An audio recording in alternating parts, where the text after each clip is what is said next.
चलिए, रोटी बनाते बनाते जो आटा बच जाता है उसी आटे से आज एक फिर नई रेसिपी लेके आए हैं।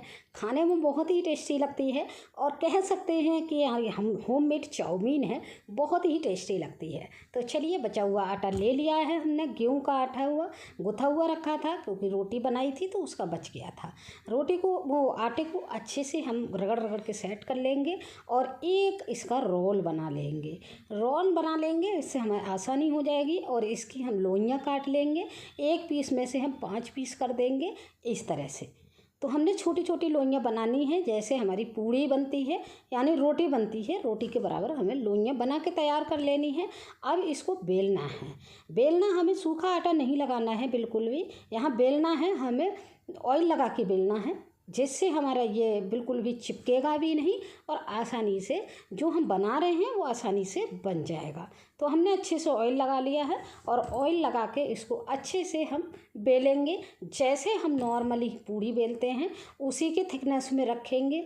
थोड़ा सा मोटा भी रख सकते हैं, लेकिन उसी के थिकनेस में रखेंगे तो हमें जो अगला प्रोसेस है वो थोड़ा कम टाइम तक करना पड़ेगा। तो ये देखिए, हमने बेल कर तैयार कर लिया है। फटाफट से इस तरह से बेल लेंगे। थिकनेस देख लीजिए, बिल्कुल पूड़ी की तरह है, कोई भी मतलब मोटा नहीं है ये। तो चलिए, अब हमें क्या करना है, अब हमें करना है इसकी कटिंग नॉर्मल तरीके से करेंगे हम। देखिए, बिल्कुल भी नहीं चिपक रही है, तो इसी तरह से हमें बना के तैयार कर लेना है। लेकिन फिर भी अगर आपको लग रहा है चिपक रही है तो थोड़ा सा चकले पे ऑयल लगा लेना है और ऊपर से लगा लेना है। तो चलिए, अब फटाफट से कटिंग कर लेते हैं। कटिंग हम बिल्कुल बारीक करके करेंगे इस तरह से। देखिए, बहुत ही बारीक कटिंग करेंगे हम। आप देख पा रहे होंगे, इसी तरह से हम बारीक करके इस पूरी पूड़ी की हम कटिंग कर लेंगे। चलिए, फटाफट से कर लेते हैं इसको। और खाने में बहुत ही बेहतरीन लगती है फ्रेंड। एक बार अगर आपने बना ली ना तो बार बार जब भी आटा बचेगा तो इसी रेसिपी को आप बनाना पसंद करेंगे और बच्चे भी डिमांड इसकी बहुत ज़्यादा करेंगे। तो हम साइड के जो छोटे छोटे पीस हैं इनको निकाल देंगे। कटिंग हमारी हो गई है। अब हमें क्या करेंगे, ये बीच के पीस हैं ना, हमें ज़्यादा बड़े लग रहे हैं तो इनको बीच में से एक कट और लगा देंगे तो ये ठीक साइज हो जाएगा इनका। तो फटाफट से लगा देते हैं बीच में से एक कट। और ये देखिए, हमारी चाउमीन का लुक बनके तैयार हो गया है। तो इसको अब हम एक प्लेट में रख लेंगे। प्लेट में रखेंगे तब हम ध्यान रखेंगे, या तो हम पंखा चला लेंगे जिससे ये साथ साथ थोड़े से ड्राई भी होते चले जाएंगे, या फिर सारी कटिंग होने के बाद 15-20 मिनट के लिए हम फ्रिज में भी रख देंगे तो भी हमारा काम चल जाएगा। तो चलिए, हमने फटाफट से इनको एक एक करके सारे निकाल लिए हैं और इस तरह से हमने बना के तैयार कर लिए हैं। तो चलिए, ये तो बन गए हैं। अब चलते हैं अगले प्रोसेस की तरफ। तो अब इनको हमें उबालना है पानी में। कैसे उबालना है वो देख लेंगे। तो चलिए, हमने पानी गर्म होने रख दिया है। उबलता हुआ पानी है, ध्यान रखेंगे उबलता हुआ पानी में डालना है। और पानी में हमें थोड़ा सा ऑयल डाल लेना है और यहीं पे थोड़ा सा नमक डाल लेंगे, क्योंकि हमारा आटे में नमक नहीं था तो इसलिए हमें यहाँ पे डालना ज़रूरी है। तो इस तरह से क्या होगा, ऑयल हमारा इनको चिपकने नहीं देगा और नमक हमारा इसमें अंदर तक घुस जाएगा। तो चलिए, नमक और ऑयल डाल दिया है हमने। पानी अच्छे से उबल रहा है। ठंडे पानी में मल डाल दीजिएगा। उबलते हुए पानी में ही डालना है, खौलते हुए पानी में। पानी बहुत अच्छे से खौल गया है तो हाथों की मदद से इनको थोड़ा थोड़ा करके हम डाल देंगे, जिससे चिपकेंगे नहीं। थोड़ा थोड़ा करके डालेंगे। तो ये देखिए, हमने डाल दिए हैं और आप साथ साथ देख रहे हैं जो उबलते जा रहे हैं वो हल्के होते जा रहे हैं और ऊपर देखिए किनारों से ऊपर आने लगे हैं। तो बस इनको और हमें उबाल लेना है, अच्छे से उबालना है। कम से कम इनको उबालने के लिए हमें 5 से 10 मिनट देने पड़ेंगे, तभी ये अच्छे से पकेंगे। तो एक बार इनको चला देते हैं अच्छे से और ये देखिए, बिल्कुल खिले खिले ये बन के तैयार होंगे। देखिए, बन रहे हैं ना खिले खिले, बिल्कुल खिले खिले बन के तैयार होंगे। तो बस अच्छे से उबलने देते हैं इसको और 1-2 बार बीच में चलाते रहेंगे और चलाने के बाद अब इनको हम छोड़ देंगे। तो इनको उबलने देते हैं, तब तक हम और तैयारी कर लेते हैं। तो चलिए, चलते हैं हम गैस की तरफ।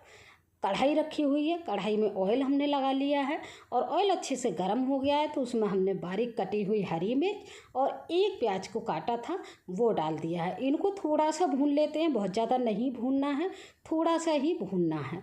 अब ये थोड़ा सा भून जाएगा तो अब यहाँ पे हम अदरक बारीक करके हमने काट ली थी या ग्रेट कर लेंगे वो डाल देंगे। तो चलिए फटाफट से डाल दिया है। अभी हमें और कुछ नहीं डालना है। अब क्या करना है, हमने बारीक करके टमाटर काटा हुआ था वो इसी स्टेज पे हमें यहाँ पे डाल देना है। तो चलिए फटाफट से डाल दिया है टमाटर हमने। अब टमाटर को हमें इतना पकाना है कि ये मैश हो जाए। तो टमाटर डालते ही मैं डालूँगी यहाँ पे नमक। नमक से होगा क्या, टमाटर जल्दी गल जाता है तो जल्दी मैश हो जाएगा। तो नमक यहाँ पे ज़रूर डालिएगा अगर टमाटर जल्दी गलाने हैं तो चलिए हमने नमक डाल दिया है। नमक डाल के इनको अच्छे से 1 से 2 मिनट हम अच्छे से चलाते रहेंगे तो देखेंगे ये टमाटर एकदम मैश हो चुके होंगे। बहुत जल्दी नमक डालने के बाद मैश हो जाते हैं ये, तो ध्यान रखिएगा। अगर टमाटर गलाने हैं तो नमक यहाँ पे डाल सकते हैं। अब ये देखिए मैश हो चुके हैं। अब क्या करेंगे, हम यहाँ पे बाकी सब्जियाँ भी डाल लेते हैं। चलिए फटाफट से डाल लेते हैं। तो हमने और सब्जियाँ ली हैं। गाजर को लंबाई में काट लिया है, गाजर ले ली है, आधी गाजर ली है, आधी ही शिमला मिर्च को काटा है मैंने बारीक करके लंबाई में काट लिया है वो भी ले लेते हैं। और आधा ही टमाटर मैंने यहाँ पे लंबाई में काटा है और 1 टमाटर मैंने यहाँ पे बारीक करके डाला हुआ है। तो कुल मिला के मैंने 1.5 टमाटर डाला है।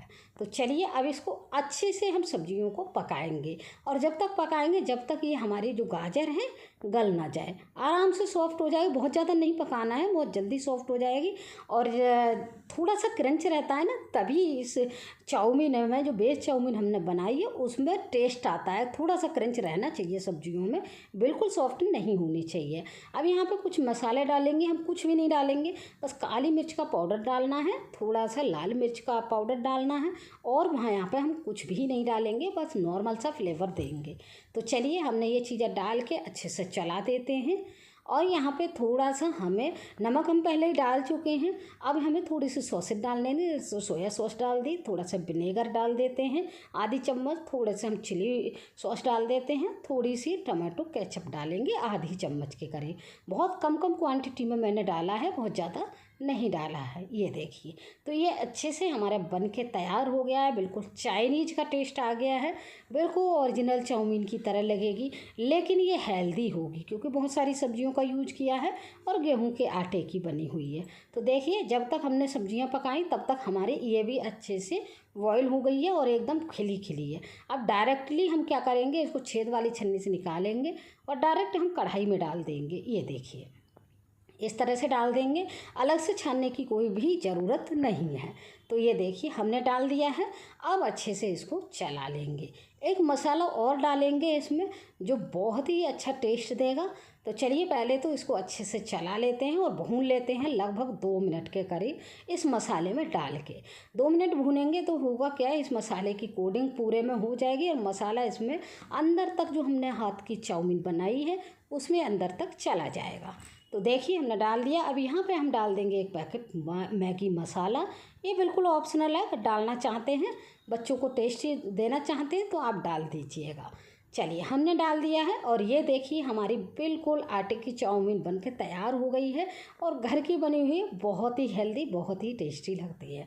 और ये चाउमीन तो ऐसी है कि आप डेली बच्चों को दे सकते हैं, टिफ़िन बॉक्स में, लंच बॉक्स में, कैसे भी दीजिए क्योंकि सब्जियां भी भरपूर हो गई हैं, गेहूं के आटे की है तो बहुत ही हेल्दी ये हो जाती है। अब हमने सर्व कर ली है, नॉर्मल सर्व कर लेंगे, बस एंजॉय कीजिए हाथों की बनी हुई गेहूं के आटे की चाउमीन। फिर से मिलेंगे एक नई वीडियो के साथ, तब तक के लिए